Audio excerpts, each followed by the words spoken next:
Odam faqat yaxshiliklarni o'zini qilish bilan jannatda bo'lib qolmaydi. Yomonliklardan qaytish kerak.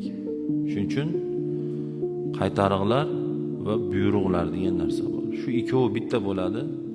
Keyin biz butun iymonli odam bo'lamiz. Keyin biz yaxshi odam bo'lamiz. Yomonliklarni qilmasdan, yaxshiliklarni ham qilmasa, u ham yaxshi odam bo'lmaydi. Ichmaydi, chekmaydi, yuvosh, zino qilmaydi, birovni haqqini yemaydi, lekin namoz o'qimaydi.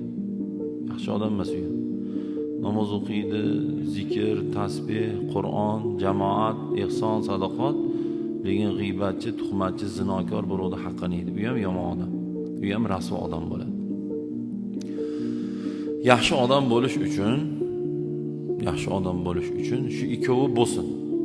O'ng qo'lim yaxshiliklar bo'lsa, chap qo'lim yomonliklar bo'lsa, yomonliklarni qilmaylik, yaxshiliklarni qilaylik. Keyin biz inshaalloh o'sha Alloh Qur'onda aytgandek, payg'ambarimiz alayhisalom hadislarida aytganlaridek, shunda odam bo'lamiz biz. Chunki Alloh aytgandek banda bo'lmasak, payg'ambarimiz alayhisalom aytganlaridek ummat bo'lmasak, ochig'i lo'nda qilib aytganda biz jannatga kira olmaymiz.